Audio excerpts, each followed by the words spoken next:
القرآن پښتو ژباړه، تفسیر او زده کړه. سید ګران اغا کتابتون یې وړاندې کوي. بسم الله الرحمن الرحیم. شروع کوم په نامه د الله جل جلاله چې ډیر زیات مهربان او پر رحم لرونکی دی. أولئك الذين اشتروا الضلالة بالهدى فما ربحت تجارتهم وما كانوا مهتدين. دا هغه کسان دي چې رانیولې یا غوره کولې گمراهي په هدایت سره، نو هیڅ ګټه او هیڅ فایده ورته ونه کړه سوداګرۍ د دوی، بلکې زیان یې وکړي او نو دوی لاره موندونکي لاره پیدا کوونکي حق ده. تفسیر: د تجارت څخه مراد هم هغه د هدایت په ځای د گمراهی او دلالت غوره کول دي. چې اوس ذکر وسو، یعنی منافقان په ښکاره ډول ایمان ومانه او په زړه کې به یې کفر غوره کړی و، چې د هغه د عمله په آخرت کې خوار او په دنیا کې بې اعتباره سوله.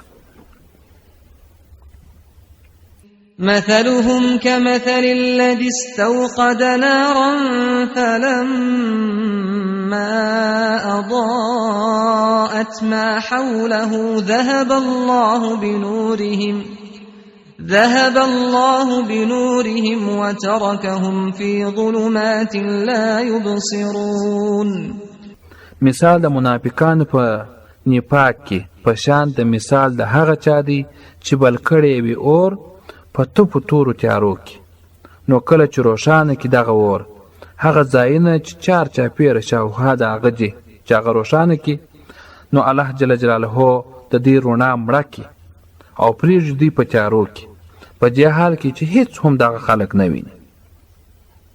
تفسیر: د منافقانو حال داسې دی لکه چې څوک په یوه توره تیاره شپه کې د لارې د پیدا کولو او د ضررناک شیانو څخه د ځان په امن کولو له امله اور بل کړي او په لوی بیابان کې یوه نرۍ لاره ځان ته پیدا کړي.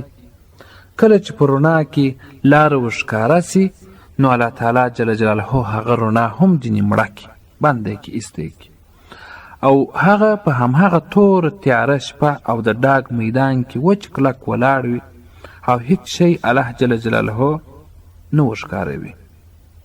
همداسې منافقان هم د مسلمانانو د بیرې د شهادت د کلمې د رڼا څخه غوښته چې کار واخلي، خو سمدلاسې لږ څه پیدا لکه د ځان او مال ساتنه هغه ځینې واخیستله، چې ناڅاپه د شهادت د کلمې رڼا د منځه څخه ولاړه او ځینې ورکه سول، نو وروسته د مړ کېدو څخه په دردناک عذاب باندې اخته سول.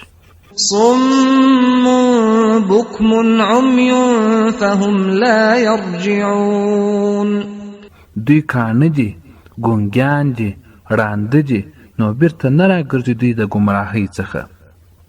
تفسیر: یعنی کاڼه دي چې رښتیا او حق خبره نسی اورېدلی، ګونګیان دي د حق د اقرار څخه او د رښتیا ویلو څخه، او ړانده دي د حق د لیدلو څخه او د خپلې ګټې یعنی فایدې او تاوان د کتلو څخه. چې څوک کون هم وي، ګونګی هم وي، نو هغه به په څه ډول په لاره باندې راسي. هو که یوازې ړوند وای، نو یا به یې چاته غږ کاوه یا به د کوم سړي خبره اورېدلی، نو د دې څخه هیڅ هیله او توقع نه کېږي چې د ګمراهۍ او بېلارېتوب څخه مخ واړوي او په سمه لاره باندې روان سي. أو كصيب من السماء فيه ظلمات ورعد وبرق يجعلون أصابعهم في آذانهم من الصواعق حذر الموت والله محيط بالكافرين.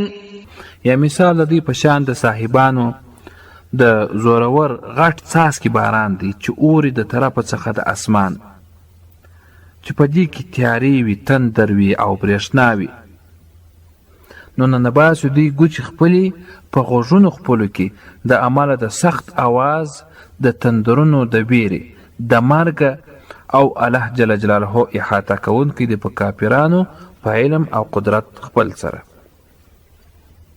تفسیر: دویم مثال د دغو منافقانو په شان د هغو کسانو دی چې پر دوی له اسمانه څخه په ډیر شدت سره باران اوري او څو ډوله تیارې په هغه کې موجودې وي.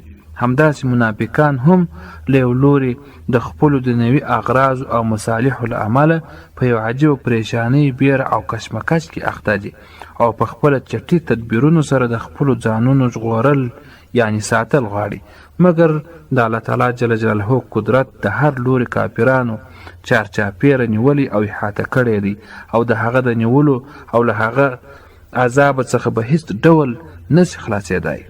يكاد البرق يخطف أبصارهم كلما أضاء لهم مشوا فيه وإذا أظلم عليهم قاموا ولو شاء الله لذهب بسمعهم وأبصارهم إن الله على كل شيء قدير. نږدې ده چې برېښنا وتښتوي، نور د سترګو د دی، کله چې رڼا کړي برېښنا دوی ته لاره نو روان سي دوی په کښې کې، او کله چې تیاره کړي په دوی نو دوی بیرته ودرېږي.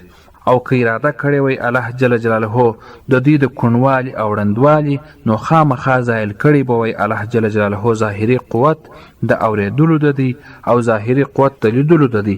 بېشک الله جل جلاله پر هر شي باندې ښه قادر دی، یعنې چې ځینې یې کڼول او ړندول دي. او كصيب من السماء فيه ظلمات ورعد وبرق يجعلون أصابعهم في آذانهم من الصواعق حذر الموت والله محيط بالكافرين. یا مثال د دوی په شان د صاحبانو د زورور غټ څاڅکي باران دی چې اوري د طرفه څخه د اسمان چې وي به په دې کې تیارې، تندر او برېښنا وي. نو نه باسي دوی ګوتې خپلې په غوږونو خپلو کې د امله د سخت اواز د تندرونو د بیرې د مرګه، او الله جل جلاله احاطه کوونکی دی په کافرانو په خپل علم او قدرت سره.